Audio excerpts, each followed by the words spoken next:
Well, they had a lot of problems at that time, you know, with a lot of crime and stuff. And that's one of the reasons that I was able to keep my kids at home. I know Michael always complained, but he never did have a childhood. He had a wonderful childhood. Why I say that? Because his childhood, he was there with his brothers and sisters. He always played with them. I just didn't want him out there playing with the kids and stuff that... Michael Jackson rose to become the king of pop, but behind his incredible success was a deeply painful relationship with the father who helped shape his career. Joe Jackson played a major role in building Michael's path to fame, yet many fans believe he also left lasting emotional scars. What made the situation even more difficult was hearing Joe speak about Michael on live television. Rather than expressing remorse, he defended his actions, rejected the idea that he caused pain, and even drew comparisons between Michael and Jermaine. For many fans, it felt like Michael never truly received the recognition he deserved from his own father. And that is when this story starts to become genuinely unsettling. You know, they don't have any magic in what they're doing on stage. Mm-hmm.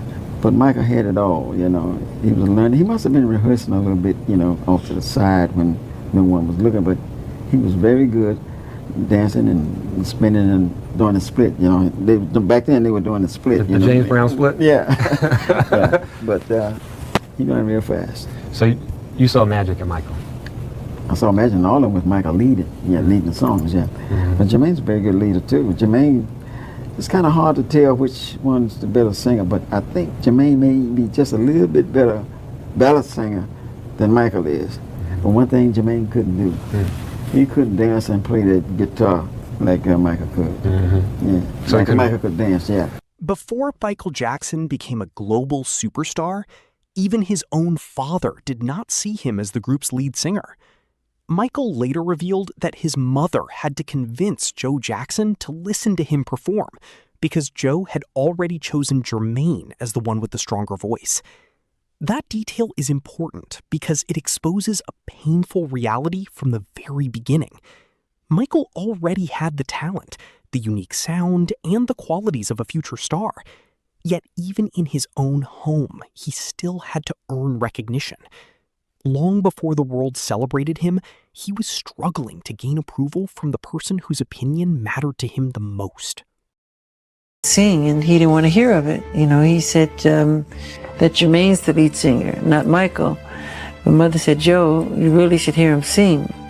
He can sing. He goes, no, Jermaine's the lead singer of the group, and that's it. She forced him to listen to me, and once he listened to me. But life inside the Jackson household was about far more than music. Michael later shared that rehearsals were often surrounded by fear. He explained that Joe would sit nearby holding a belt while the children practiced, and if someone made a mistake, punishment could happen immediately. To everyone watching from the outside, the Jackson 5 appeared to be a joyful and gifted family living their dream. But behind the performances, Michael described a childhood where perfection was expected. Fear became part of everyday life, and a single mistake could lead to pain rather than support. And if you miss a step, expect to be... Just let me go back. You just said that you would practice the dance steps and your father would be holding a belt in his hand. Is that what you just said? Yes. And he would tear you up if you missed. And so we, not only were we practicing, we were nervous rehearsing because he sat in the chair and he had this bell in his hand. And if you didn't do it the right way, he would tear you up. Michael Jackson never described Joe Jackson's methods as ordinary or simply strict parenting. In Michael's eyes, rehearsals were about far more than improving songs or mastering dance routines. They were experiences filled with fear. Joe pushed the brothers relentlessly. And even when Michael became the standard everyone else was expected to match, that pressure never felt like a reward. It came with punishment, physical beatings, anxiety, and the constant fear of making a mistake. For Michael, those experiences did not fade away after he became famous. they turned into painful memories that stayed with him throughout adulthood and deeply influenced the way he reflected on the childhood he believed he had lost. Did he only use a belt? Why do you do this to me? No, more than a belt.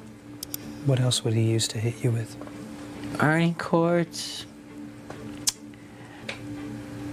Throw you up against the wall as hard as he could. See, it's one thing to... But you were only a child. I know. You were a baby. I know. It's one thing to discipline. And you were producing successful records. I know. He would lose his temper. I just remember hearing my mother scream, "Joe, you're gonna kill him, you're gonna kill him, stop it, you're gonna kill him," you know, and I was so fast, you know, he couldn't catch me half the time, but oh my God. Even many years later, when Michael Jackson had already become one of the most famous people in the world, speaking about his father still seemed to make him uneasy. During one interview, when he was asked whether Joe had been too strict, Michael paused, gave a nervous laugh, and joked that his father would kill him for answering. But beneath that moment of humor, the message was obvious. This was not a typical memory of a strict parent.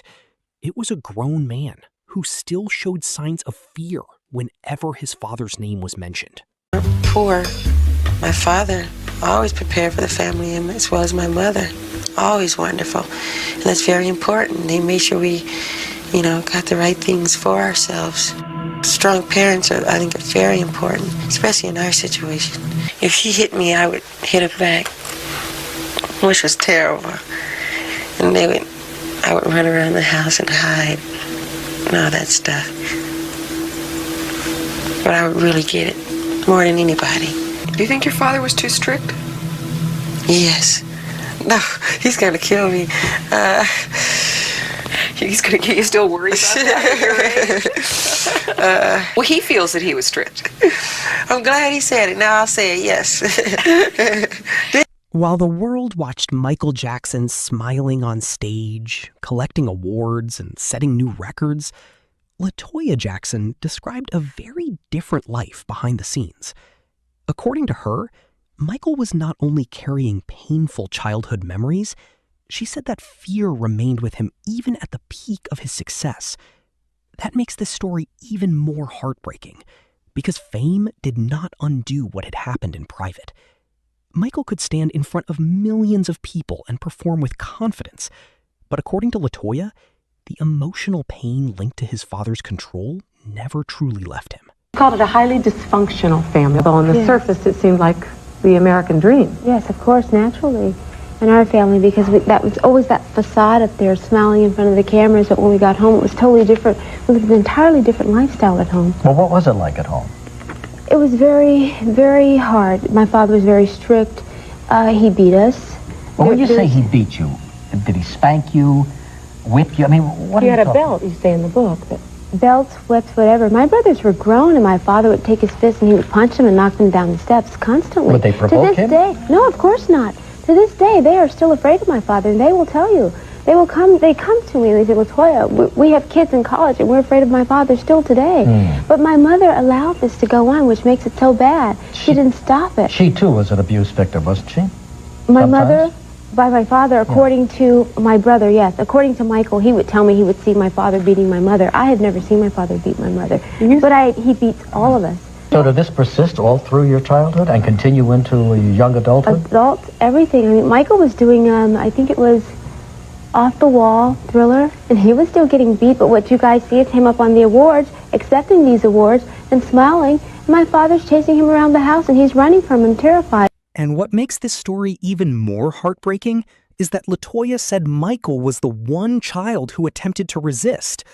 But instead of the family openly confronting what had happened, she said the reaction was denial. That is why Michael's pain remained hidden behind the image of a flawless showbiz family. In public, they appeared talented, polished, and incredibly successful. Yet behind that image, there was fear, tension, and silence. For Michael, the most difficult part may not have been only what he experienced. it may have been the feeling that no one truly wanted to fully acknowledge it. You said that Michael was the only one that actually tried to fight back and tried to hit your father. He was a little boy, yes. He was the only one. I don't think he knew exactly what he was doing, but the more he would get beat, he'd throw it back at him and throw a string. He would have to always get the last lick in, always. What's been the reaction of your family to this book? I have no idea. My parents, of course, they're denying it, and of course, typical that they would deny it. Denial was the first sign of dysfunctional. And they accepted the book, and they can understand. They understand about the abuse. There wasn't just physical abuse, it was also mental abuse, which is very disturbing, and also sexual abuse as well. That you don't write about in the book. You allude to it, that your sister really I touch it left. very lightly because it's a very touchy subject, and it's dealing with my sister, and I wasn't able to talk about myself. When Joe Jackson's parenting was discussed with Tito Jackson, his response was not what many Michael Jackson fans were expecting. Rather than describing Joe's actions as cruel, Tito defended him. He said their father was strict, but had his reasons, and he even referred to him as one of the greatest men. This shows how divided the family's story eventually became.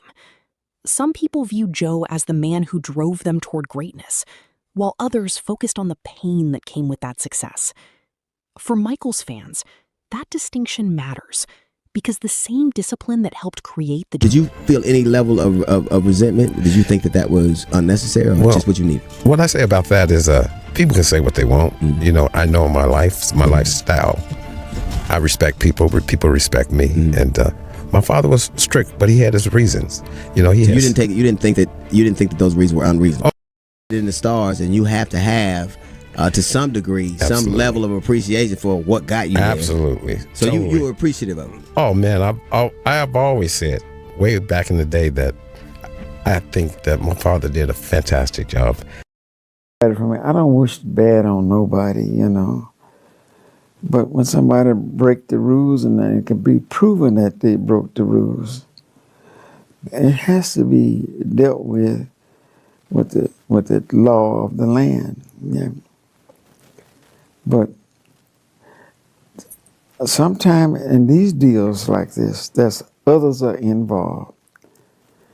Michael was not paying Dr. Murray. Michael wasn't buying this Provolone. And that's what we has to find out. Who was paying for all this stuff? We know that Michael. Matter of fact, I didn't even know that Michael was sick like this at all. Captain never knew it, because if she had known it, all she would have to do was go up there and be with Michael, which I had told her to do that already, and she would have seen what was taking place. And as a mother, when you see something wrong that's going down with your son or daughter, you're going to complain. You're not going to sit there. You're going to open your mouth and say no. And if that had taken place like that, and she had been there, Michael would be living right today. Oh, that's a bunch of bull S. That's a bunch of bull S. Straighten me out. And that's not true. You never physically harmed him? Never have. And I raised him just like you would raise your kids, you know. But harm Michael for what? I have no reason. That's my son. I loved him. And I still love him.